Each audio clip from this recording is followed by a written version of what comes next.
Peletakan jawatan dalam perlembagaan. Saudara, menurut catatan Zulkarnain Lukman ini, peletakan jawatan menteri dalam perlembagaan ini adalah perkara 43 dalam kurungan 5 Perlembagaan Persekutuan menyatakan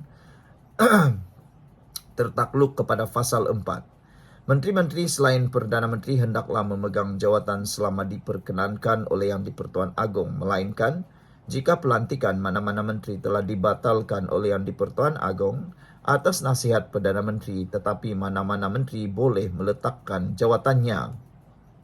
Klausa ini secara jelas menyatakan bahwa seseorang menteri itu boleh meletakkan jawatan. Namun membaca perkara 43 dalam kurungan 3 tanpa melihat proses pelantikan seseorang menteri adalah tidak lengkap kerana ianya saling berkait apabila kita mengulas mengenai kedudukan seorang menteri dalam kabinet. Peruntukan yang relevan adalah perkara 43 dalam kurungan 1, perkara 43 dalam kurungan 2, dan perkara 43 dalam kurungan 3, yaitu dalam perkara 3 dalam kurungan 1, Yang di-Pertuan Agong hendaklah melantik suatu jemaah menteri untuk menasihatinya dalam perjalanan fungsinya.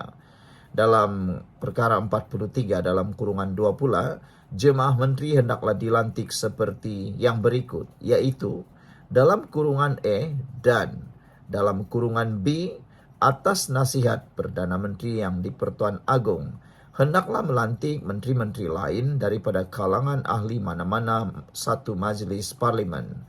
Dalam kurungan 4, dalam perkara 43 dalam kurungan 3, jemaah menteri hendaklah bertanggungjawab secara bersama kepada parlimen.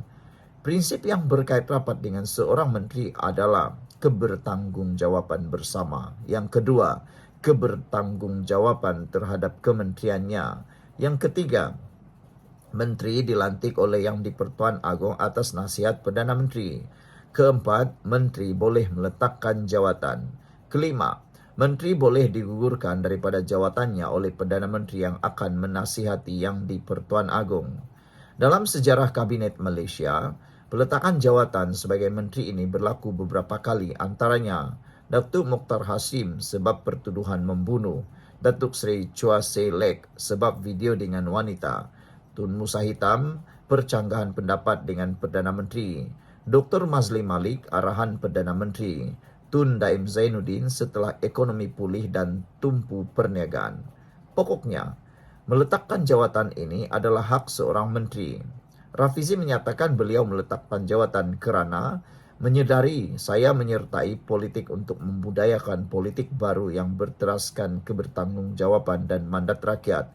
Kekalahan saya dalam pemilihan PKR baru-baru ini bermakna saya tidak lagi mempunyai mandat dari parti saya untuk menerjemahkan agenda parti yang digagaskan oleh PKR menjadi program kerajaan. Seperti mana amalan-amalan di negara yang menitikan prinsip demokrasi, pemimpin yang kalah dalam pemilihan parti memberi laluan kepada pemimpin yang menang mengambil tempat dalam kerajaan. Katanya, isu mengenai peletakan jawatan Rafizi bukanlah kerana dia meletakkan jawatan.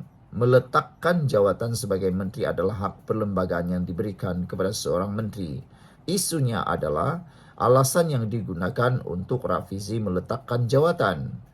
Sebagaimana yang dijelaskan di atas dalam prinsip kabinet, menteri itu dilantik oleh Yang di-Pertuan Agong atas nasihat Perdana Menteri dan seorang menteri itu memegang jawatan itu atas perkenan Yang di-Pertuan Agong.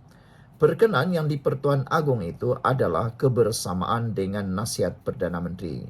Jika Perdana Menteri itu sudah tidak menyukai dia sebagai menteri, Perdana Menteri boleh memberikan nasihat kepada Yang di-Pertuan Agong untuk melucutkan jawatan menteri tersebut.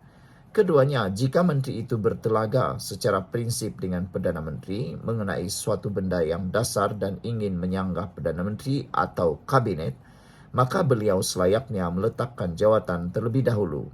Ini yang dimaksudkan dengan collective responsibility. Ketiganya, jika dia gagal untuk melakukan tugasnya sebagai menteri, contohnya jika berlaku penyelewengan dalam memasukkan data dalam DOSM yang bertujuan untuk menyeleweng atau menyembunyikan fakta statistik sebenar, negara, maka dia perlu meletakkan jawatan. Ini yang dimaksudkan dengan ministerial responsibility.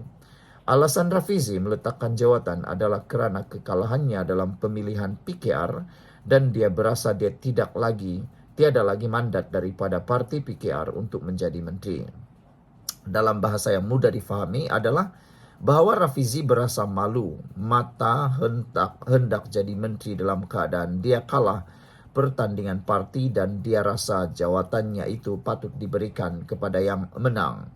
Dia juga menyatakan inilah amalan di negara yang mementingkan prinsip demokrasi.